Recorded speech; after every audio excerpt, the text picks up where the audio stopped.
I think the biggest barrier to diversity and inclusion within the creative industries are the isms.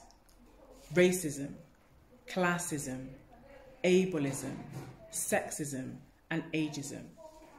Quite frankly, if people cared, we would not be in the situation that we're in today. I think one of the ways that we can change things is for people in positions of power and influence to actually be accountable. That means less talking and more taking action.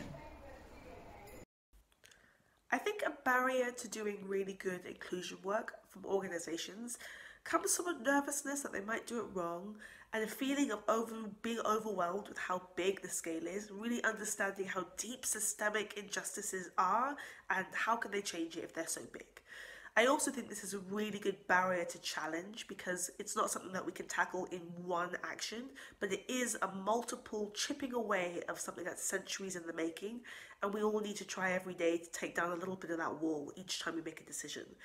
So a practical action would be to really evaluate who's already part of your networks, part of your company, part of your structure, and be overt with that. Call it out, give them names and demographics. And once you see what the deficit is, work tirelessly on readjusting that balance. And if you're doing so, if you're inviting communities of colour or communities of difference into your networks, make sure you're giving them secure roles to be able to affect meaningful change. And those would be my top tips for inclusion. Hi, I'm Pat Hart, Chief Exec of Bristol Community FM and Founding Director of Ecom Media. Questions about what the barriers have been of trying to create a really inclusive and diverse workforce. I think as someone ultimately in charge of my organisations, there aren't any barriers if that's what you really want to do.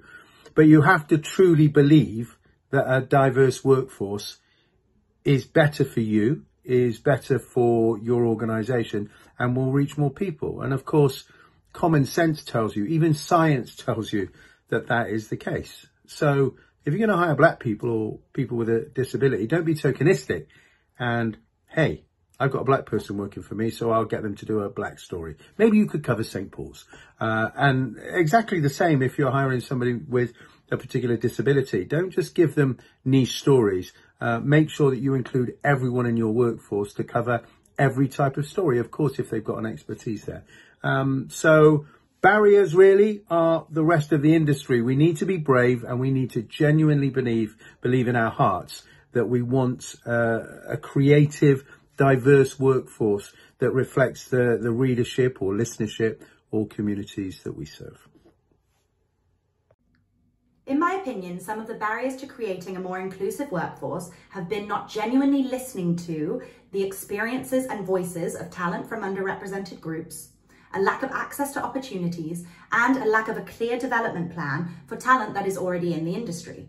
In terms of changes, I think we need to keep prioritising greater representation, both on and off screen, ensure we actively build the careers of talent and production companies that we already work with, and make sure that work is a safe space where people feel like they're able to express themselves freely. At Channel 4, we've implemented several initiatives to be more inclusive. These include an anti-racism commitment, ring-fence spend for small nations and regions and black or minority ethnic-led companies, and a confidential speak-up facility.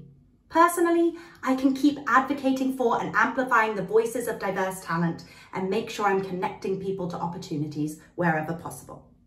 Hi, I'm Claire Lowe, also known as Wig in a Box Promotions, which is my own LGBTQ+ arts organisation based in Bristol.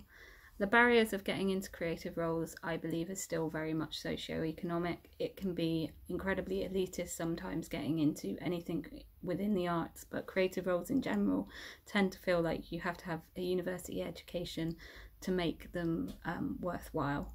And what needs to change? Well, what needs to change is we need more representation from people all across the board, from all different backgrounds.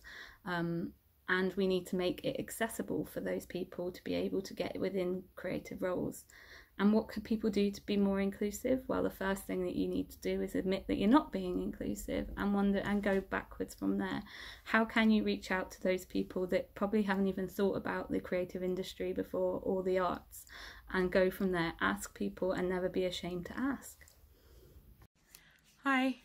The barriers that I face getting into creative roles is probably opportunities for people of color or young creatives, as well as not having the specific qualifications needed for creative jobs, such as studying media or film at university. That has been a barrier into getting roles in the creative industry.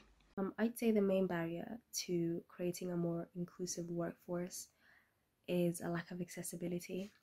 A lot of the companies, creative companies and workforces I've seen lately seem to be recruiting sort of from within or from their social circles. It's all about who you know. And if you're from a disadvantaged community, you're not likely to know someone that's gonna give you a leg up.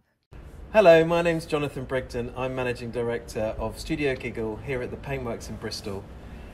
We are a creative studio, and we, like many other studios in the UK, struggle with diversity in our organisation. We've been looking at why that is and how we might be able to address it.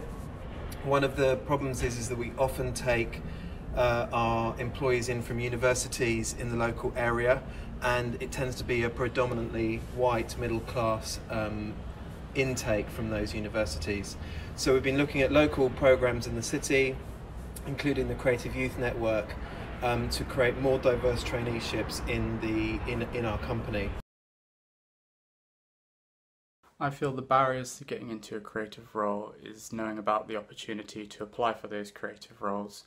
It seems the creative industries works on recommendations and work experience, and when you have done 3 years of a creative degree, you're qualified for the job but don't come out with the work experience, it's quite hard to get into those roles.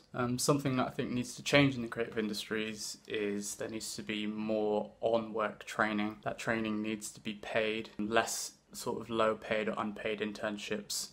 Those are great for people that can afford them, but if you can't afford to spend a year of your life not being paid very much to be able to sort of just scrape by and get into the industry, it's not inclusive, and it doesn't work for everybody. If you are a creative organisation that wants to be more inclusive, something that you can do straight away is sign up to Creative Youth Network's Creative You campaign. Creative You is about sharing good practice and opportunities to support young people regardless of their background or circumstance.